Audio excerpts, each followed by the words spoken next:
Hi, this is Joyce. Welcome to Powerhouse. Today we have Beverly Cheng with us, Director of Communications of an international travel company. So let's get started.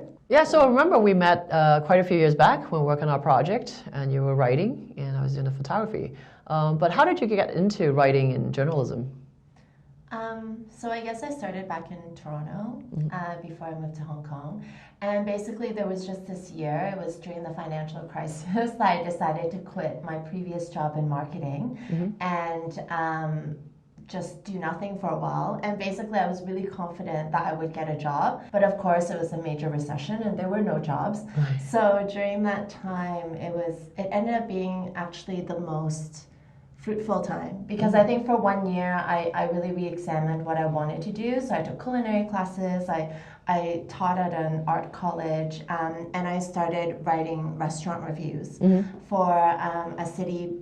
It started off as a blog, but it actually became one of the biggest online platforms in Toronto. Right. So I ended up writing weekly restaurant reviews, and then that led to events, and then that led to kind of a pretty steady gig.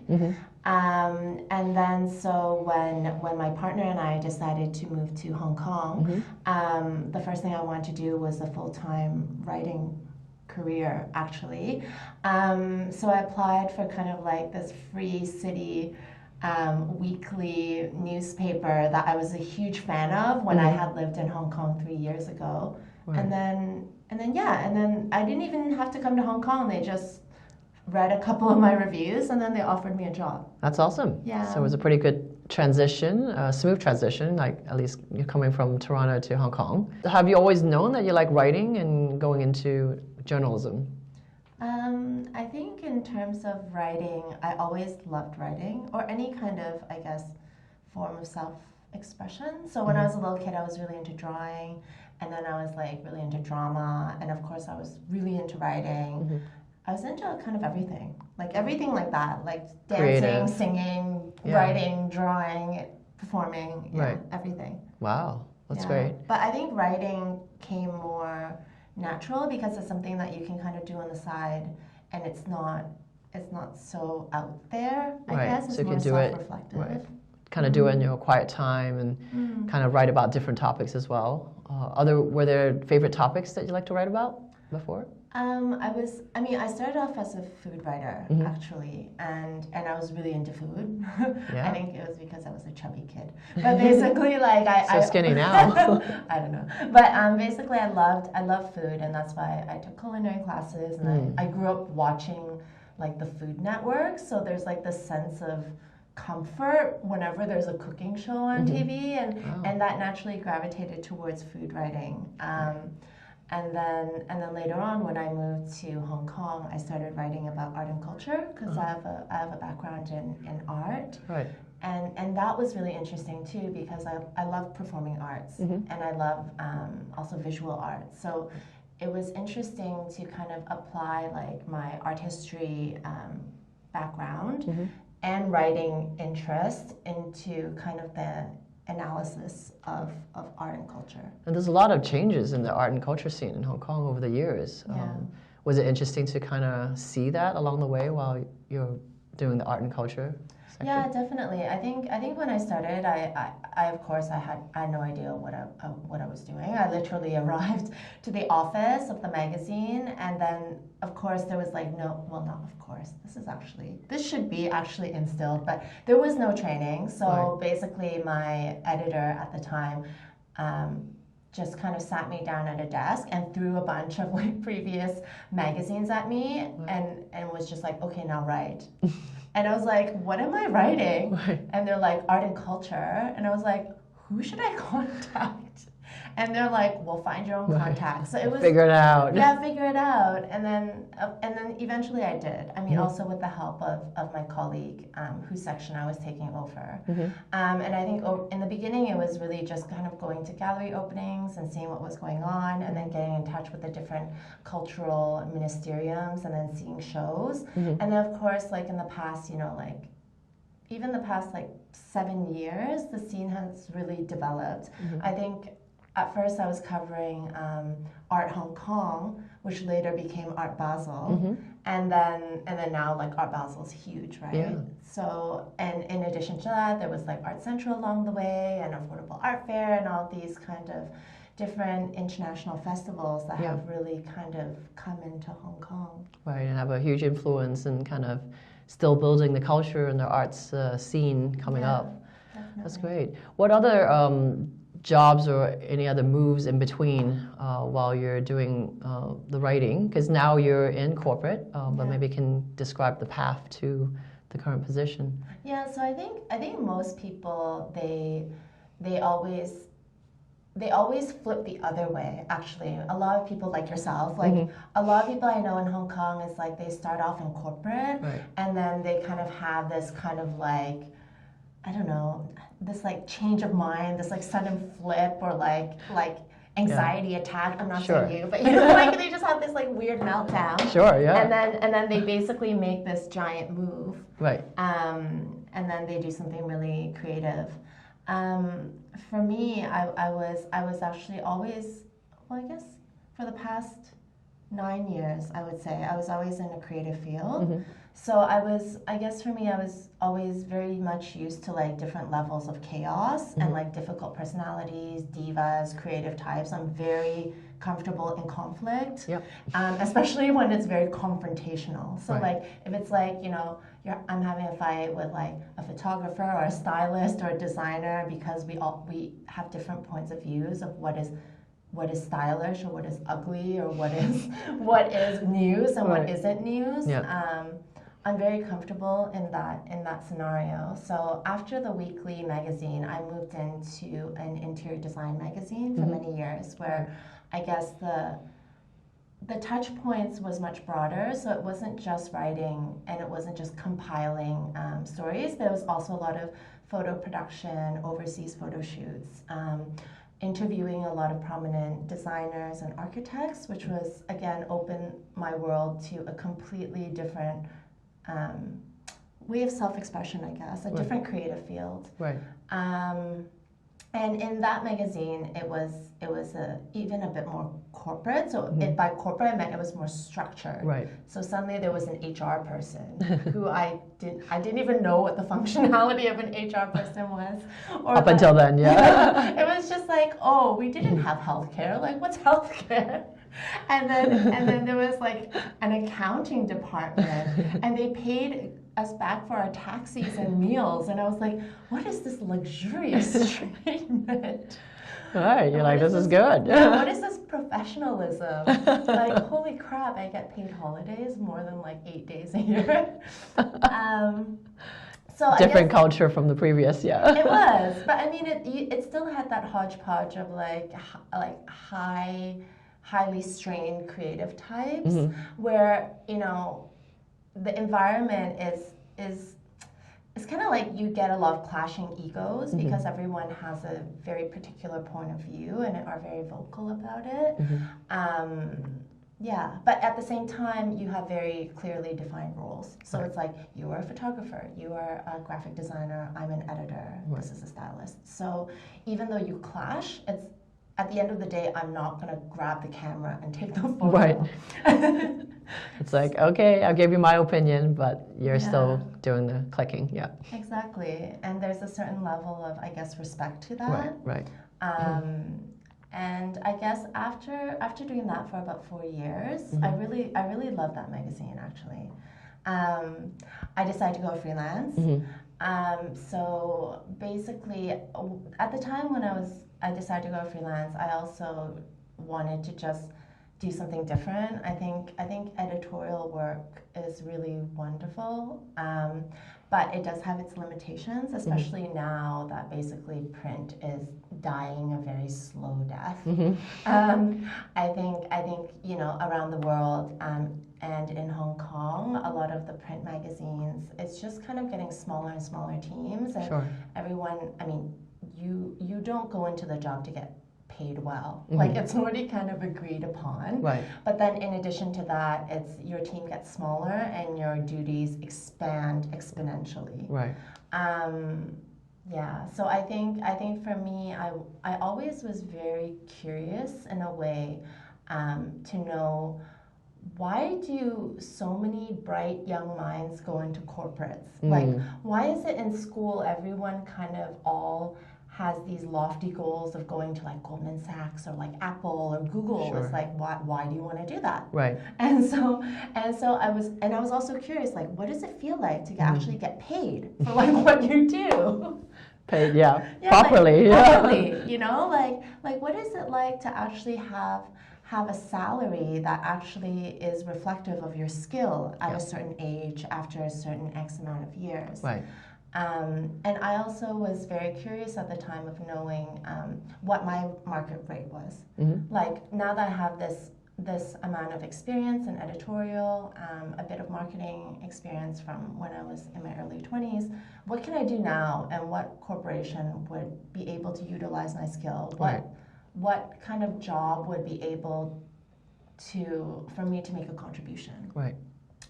And I think that I thought like a really long time about that. And then I even went to like 10-day silence meditation. I went like to six weeks to Europe. I freelanced for a lot of different magazines, and then I came across this job in communications. Great. Yeah. Did you have to look far, or it was also a pretty chance meeting in terms of the job itself?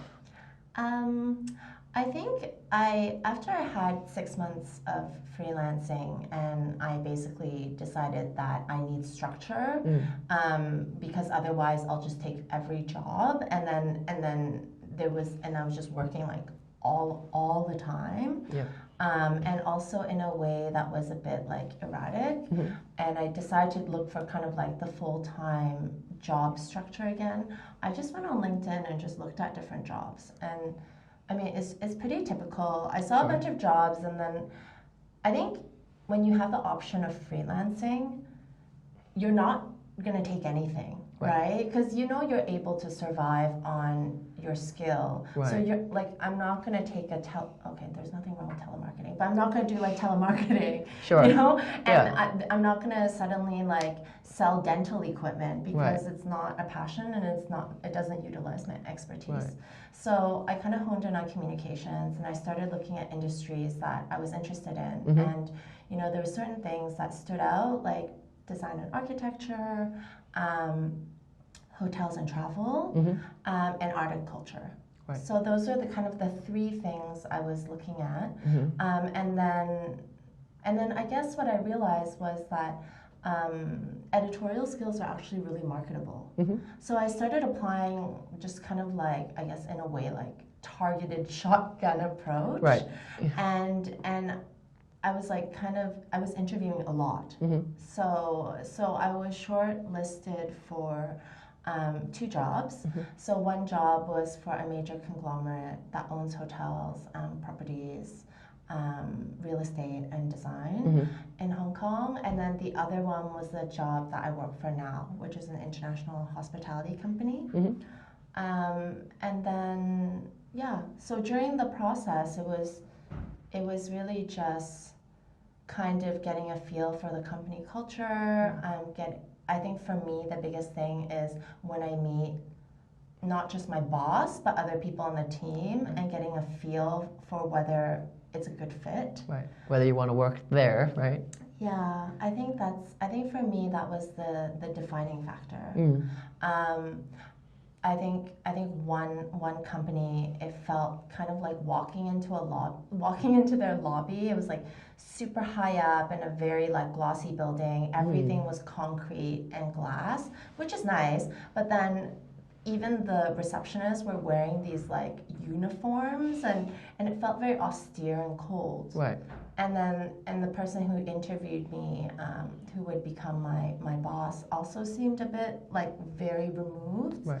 Whereas the company I work for now, I mean, it's a hospitality company. So you walk into the office, it's like well designed. Yeah, there's welcoming. Like a barista. Yeah. And then I met my boss, and I really liked her. And then I think she swore during our interview, and I felt really comfortable.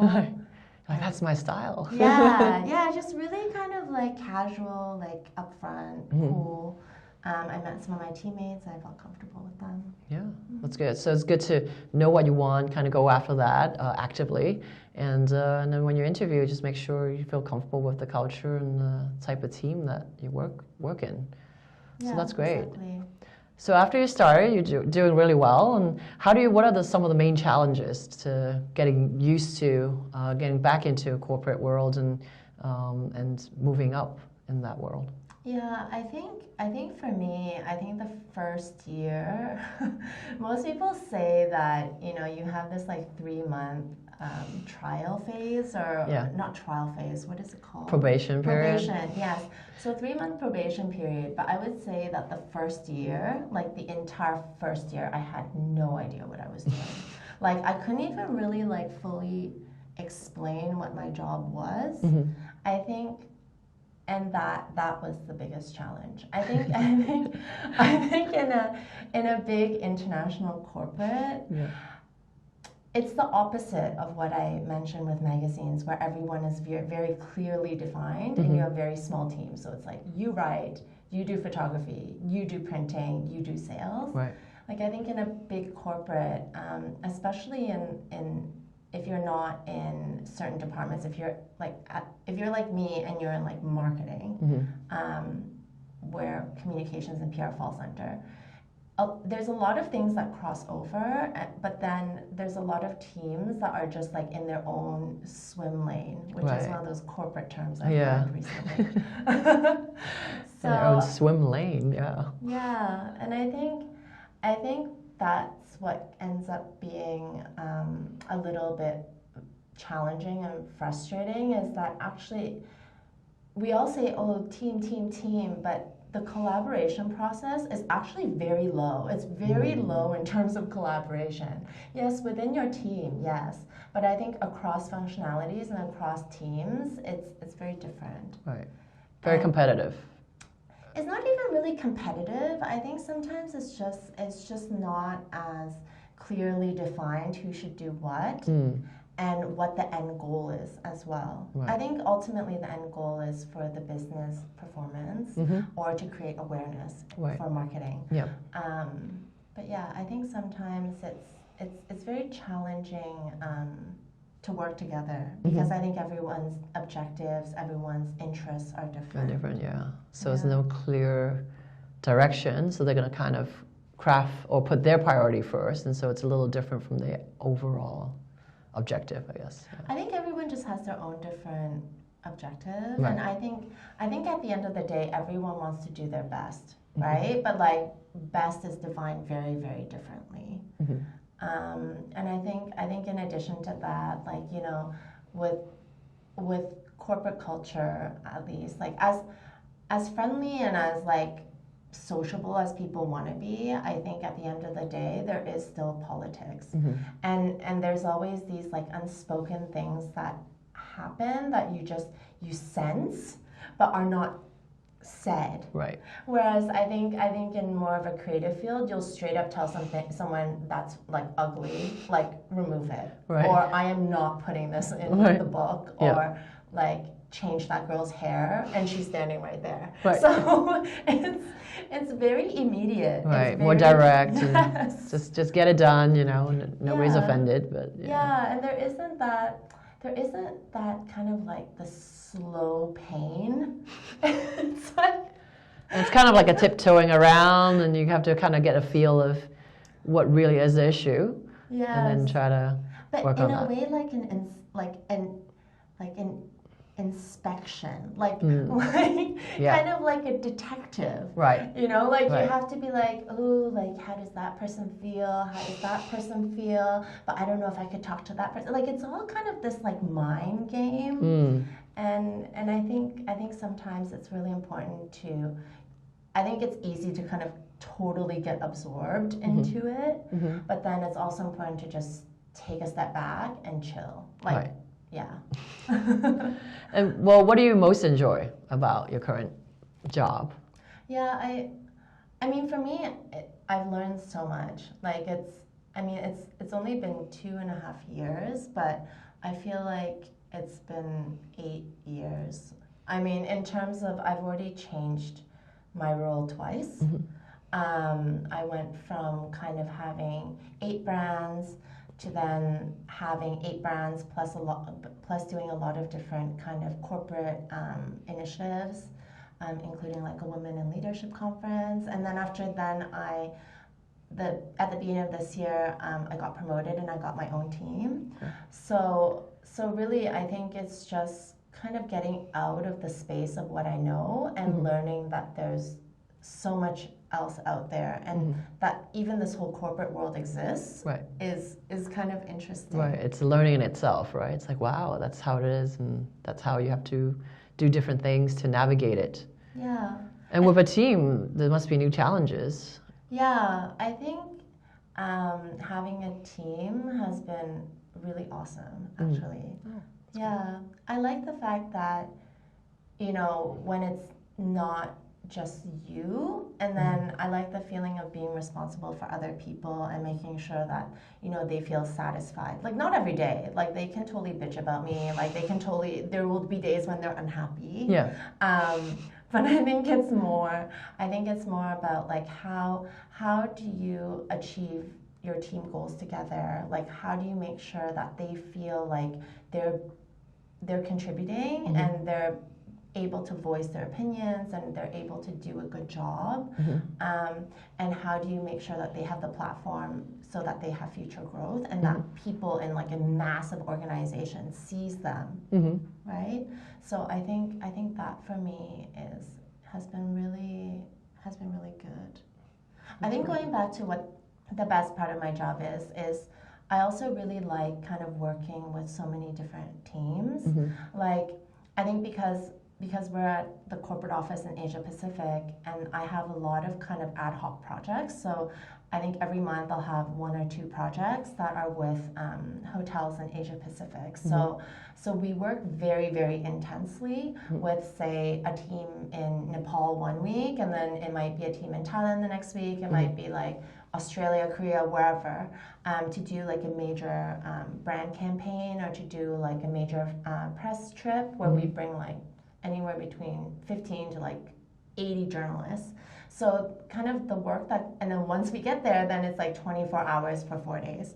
So I think we work so intensely with different teams that it gives a lot of insight on the local culture. Yeah. And kind of how, I think, especially how, in a way, how women are perceived in different cultures, because a lot of times, like, PRs and marcoms and communication professionals are women, but then they work in a hotel, which is still kind of a very hierarchical, traditional structure. Right. So it's interesting to see the role of women in those different cultures and cities, but also how people communicate, how people work. Yeah.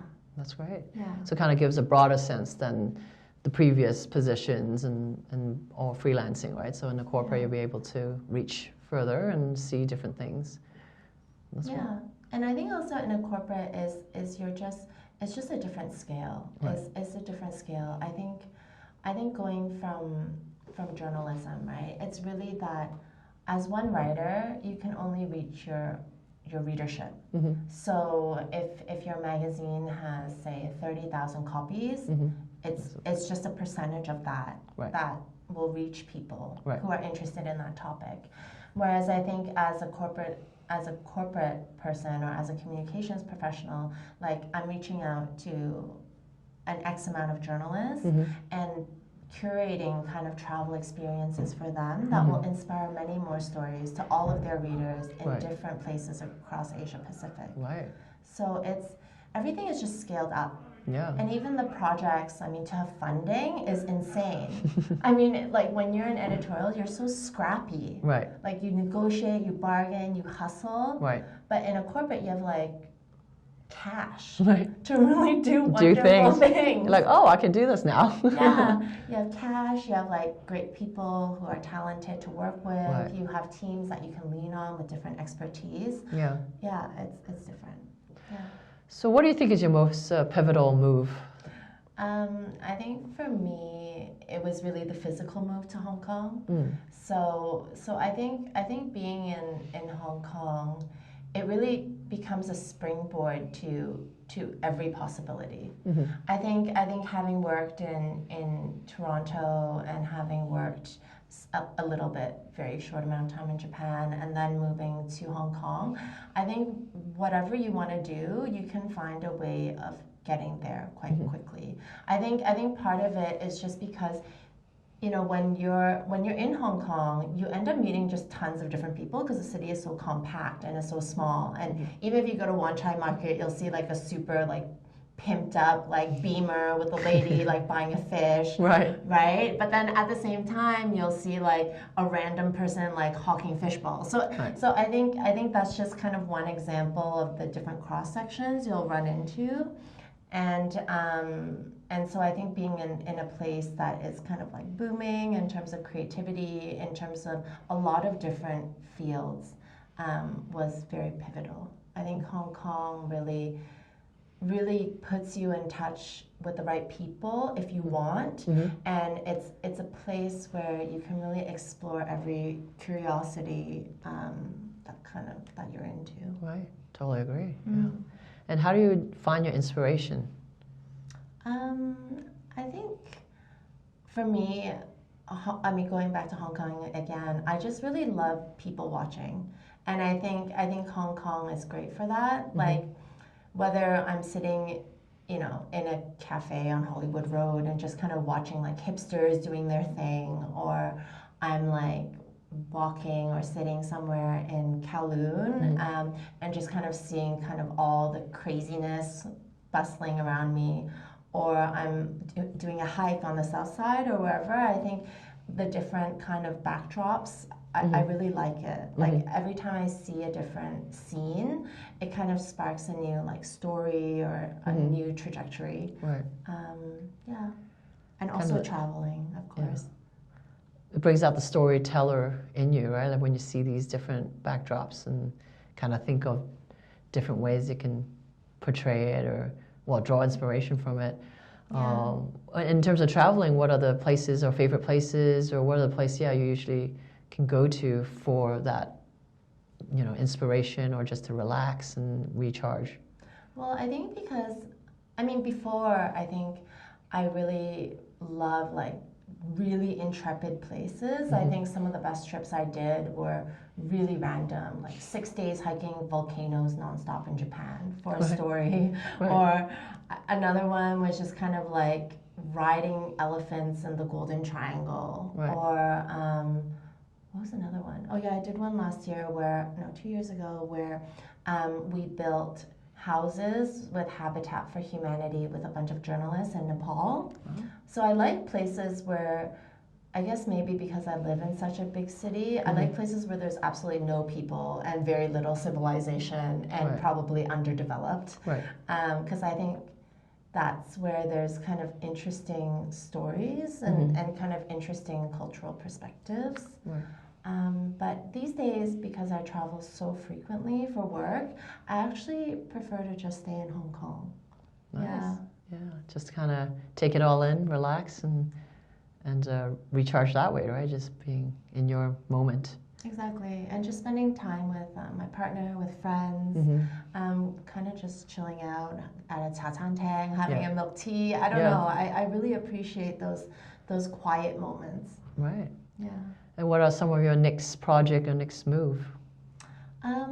So lately, I mean, in addition to work, I mean, there's nonstop projects there. And a lot of times I also feel that, you know, it's really hard, this whole work-life balance thing. I don't really believe it because it's all your life, right? Like, I mean, 8 hours a day, can you really separate that from your life? You can't. So, but I'm just trying to add on to it. So in addition to work, I'm doing a master's program in art and culture at HKU, which is super awesome, actually, just to be in a classroom setting with different professionals and kind of contributing to and learning about something new. And then I've been doing a lot more creative projects as well. I think sometimes I miss writing. So recently you were there. Like I wrote a short story and I performed it at the Hong Kong Spoken Word Festival.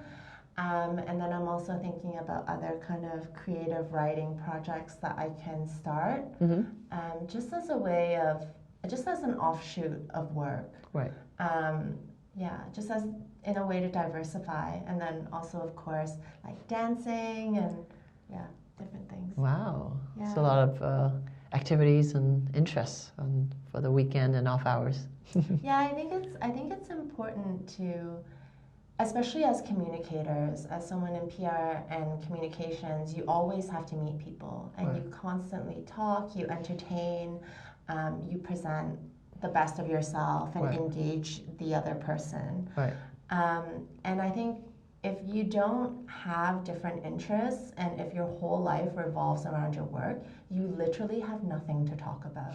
Like, you have nothing to talk about. I mean, you're already on a project, you're already in a beautiful hotel or a resort. You can't keep on talking about the hotel and resort for 4 days straight. Right. Like, there's other interests, and I think especially with journalists and especially with the kinds of caliber of people that we speak to, you have to be flexible, and you have to be in the know of other things that are happening. So I think that's very important. Okay. Yeah. And last question, what kind of advice would you give our audience, especially those looking to go from freelance to corporate? I think it's just really about being very clear why you're doing it. I think it is a huge shock in the beginning. Like I said, it took me a year, and I don't even think I've fully, I've fully like become accustomed to it. I think there's pros and cons of each. I think freelance is very clear that you have flexibility, freedom to say yes or no to a project. The con of that is definitely the instability, both financially, schedule-wise, everything. And if you're able to cope with that, then that's okay. And on the other hand, with corporate, it's all about stability. So you have a stable hours, more or less. Even if you overtime, I mean, you still have some awareness of it. Right. You have a stable paycheck, all of those things. But I think with corporate, there's just a lot of things that the people piece is the biggest piece. So the pro of that is that you have great access to talent, and you really have the resources to make awesome projects. Whereas the con of that is, of course, like sometimes like the politics. Right. So I think, yeah, for someone who's thinking of making the move, I think it's really to be clear on what you want, and secondly, of course, to leverage your talents and your skills, because as a freelancer, you're extremely skilled in your area, and that's why people hire you for that specific skill. And in a corporation, like, they really need talent, and they really need certain skills, especially creative skills, because, you know, a lot of times corporates are so used to doing things in a super old-fashioned, like old school, slow-moving way. And they need that fresh blood and that fresh mind to contribute. That's great. Thank you very much. You're welcome.